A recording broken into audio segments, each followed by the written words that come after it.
¿Por qué las imágenes generadas por inteligencia artificial me producen incomodidad? ¿Acaso porque la imagen resultante es tan pulida, perfecta y definida que inquieta? Teniendo en cuenta esto, quiero comentar el libro de Catalina Pozdéley, Jamás podré abrazarte. Fue una lectura que me dejó sentimientos encontrados por lo que me gustó de este libro y lo que no me gustó. Me explico por qué. Muchas veces la lengua termina hablando lo que el escritor calla en su escritura. Jamás podré abrazarte es un ejemplo muy sencillo de que la literatura se funda en una verdad intrínseca a su funcionamiento. Lo que diga el autor sobre su propia obra no es la última palabra, ni tampoco lo que dice la propia obra sobre sí misma. Hay lectores que buscan psicoanalizar al autor a través de su escritura y buscan relación entre los temas de la obra y la vida privada del escritor. Mi forma de leer no es así. No abro el libro pensando en el trauma del escritor que inspiró tal o cual argumento. Mi lectura es más al ras del texto, es decir, que voy a hablar de lo que leí, no de lo que sé o no de la autora, porque la obra de Pozdéley no es, para mí, una historia conmovedora de superación y resiliencia. Yo creo que es un acto de escritura que en realidad no nos lleva a ninguna parte porque no existe ni el sujeto ni el territorio, solo el lenguaje. Para entender un poco mi punto de vista, piensen en los sueños, en lo que pasa cuando soñamos. Los sueños son lo suficientemente extraños como para que llamen nuestra atención, pero no lo suficientemente memorables como para que recordemos el principio y el final de lo que soñamos al despertar. Hay una sensación de extrañeza donde podríamos reconocer en el sueño rostros, paisajes y objetos familiares, pero en un contexto completamente imposible. Esto fue lo que me pasó a lo largo de la lectura de la novela. Al principio del libro tenemos el siguiente prólogo. La mente humana es un universo. Conocemos parte de este y otra parte no. A veces perdemos de vista algo que dejamos en un lugar, cuando volvemos no está allí y es extraño. Los recuerdos son iguales. ¿Por qué los perdemos? Están en algún lugar del subconsciente. ¿Por qué recordamos cosas innecesarias? Es loco. Pero una tarde, mirando el sol ocultarse en el horizonte, me di cuenta que nuestro cerebro es un universo y nosotros somos una película que empieza y termina dejando incógnitas. No muestra su contenido por completo. Es ficción y es real. Es inmenso en algo pequeño. Sospechoso. Bonito, poético, pero sospechoso. Cuando la narradora nos presenta a su familia en el primer capítulo, me empecé a sentir incómodo, pero no porque describa a personajes perturbadores. Todo lo contrario, el hogar de Abril parece ser un núcleo familiar de clase media muy estable. Lo que me llamó la atención fue lo siguiente. Toda la vida vivimos en esta pequeña ciudad, sin edificios altos, con un número de personas limitado. Lo mejor de aquí es la variedad de plantas en las esquinas y jardines. Parece que un arco iris golpeó cada detalle de este lugar. Además hay varios sitios bonitos para recorrer. Las casas y construcciones están pintadas de diversos colores, brillantes y diferentes. Dan un espectáculo caricaturesco. La descripción del espacio en la novela no es peculiar, pero es justamente por eso que me generó una sensación de perturbación. No hay referencias geográficas ni nombres de calles. La única toponimia que aparece es Escocia, y es para referirse al lugar de procedencia de otro personaje. El borramiento del territorio obedece a cierta lógica dentro del relato.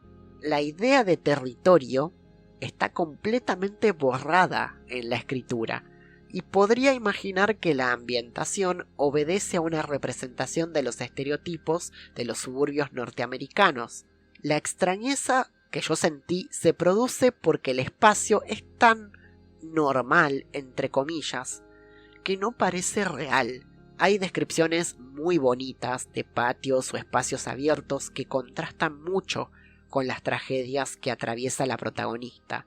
Debajo de la aparente normalidad de un pueblo sin nombre se ocultan muchos secretos, misterios que Abril ignora de su entorno y de sí misma. Ahora, en el proceso de lectura pasan cosas agradables y desagradables, y lo desagradable no tiene que ver con el estilo del escritor, sino con lo que cuenta y cómo lo cuenta, y si lo desagradable tiene que ver con el hecho en sí o con la decisión del escritor de incluirlo. Hay un momento donde una compañera de colegio insulta a Abril diciendo lo siguiente: déjame decirte algo obvio, que una rareza como tú no entiende. Ese chico es un deleite y tú eres caca podrida, una discapacitada. Ningún chico te va a querer en serio. ¿Y sabes por qué? Porque se rumorea que eres una puta, que te gusta chuparla bien hasta el fondo y esa facha de princesita creída es para ocultarlo. Te quieren coger, rareza. Nadie te va a querer para salir contigo y nunca vas a tener amigas, porque las mujeres olemos a las zorras como tú a kilómetros. Fíjate, mira. Marqué este momento porque es el único en todo el libro donde el registro narrativo cambia de manera muy abrupta, en un espacio escolar donde la que habla es una nena, y a esto me refiero con que la escritura habla más que el escritor, porque por un lado me presentaron una protagonista que es distante, melancólica y solitaria, que está recordando cosas de su propia existencia y se hace preguntas, a la vez que es capaz de notar la belleza de su entorno. Pero lingüísticamente esta es la escena más fuerte del libro, porque incluso a la hora de narrar violencias más extremas, Postdeley lo hace con mucho cuidado sin caer en el morbo descriptivo. Pero a través de este diálogo disonante con el tono de la novela, aparece algo que no se menciona en ningún momento del libro y que parece externo a la realidad de esta ciudad: la violencia. La novela habla de abuso sexual, que es un tema muy importante, pero omite otros aspectos, incluso en su trasfondo. De vez en cuando en las películas yanquis vemos a una víctima de abuso siendo auxiliada por un policía que la rescata, o un médico que la atiende, y en el peor de los casos los escritores describen con lujo de detalles una violación para luego hacer un corte fundido a negro y aparece la protagonista con sed de venganza.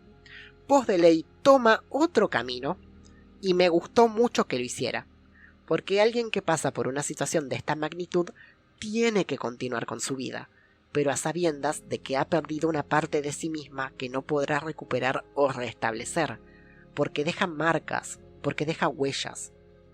Podés tener un día perfecto, pero si se te acerca una nena y te grita puta en la cara, te deja un mal sabor de boca. Bueno, ese mal sabor de boca va y viene, a veces de forma directa y en otras no tan sutil. Incluso la propia tapa del libro no anticipa nada de lo que te vas a encontrar acá. Al verla, en lo único que pensás es que es una imagen muy bonita, muy fotográfica, muy aesthetic, si se quiere. Pero no es real. Hay un silencio que acecha constantemente en el revés de la narración. Y es esta maniobra ingeniosa la que hace que toda la novela valga la pena. Porque incluso teniendo elementos sospechosos termina contando una realidad, a la que podemos ser ajenos o no, pero que está presente allí, debajo de toda esa normalidad perfecta. A lo mejor estoy rizando el rizo y acepto las críticas por ello, pero me parece que la novela merecía una lectura detenida de mi parte, y si no ahondo en más detalles es porque no quiero que quede un video de 1 hora. Lo mejor que pueden hacer es leerla a Catalina o en última instancia seguirla en sus redes sociales para estar al tanto de todo lo que publique y haga. Y agradecerle particularmente por esta colaboración. Sé que soy un lector muy severo, pero se nota muchísimo que Jamás podré abrazarte fue escrito con mucho criterio, con mucho cariño, con mucho cuidado, y eso se celebra. En conclusión, Jamás podré abrazarte es una lectura breve y potente, pero que no cae en golpes bajos y en una violencia excesivamente gráfica. Sí habla de cuestiones delicadas y para ser una primera obra publicada bajo un sello editorial argentino, tiene mucho que ofrecer. Sin más que decir, me despido una vez más y siempre. Gracias por el aguante.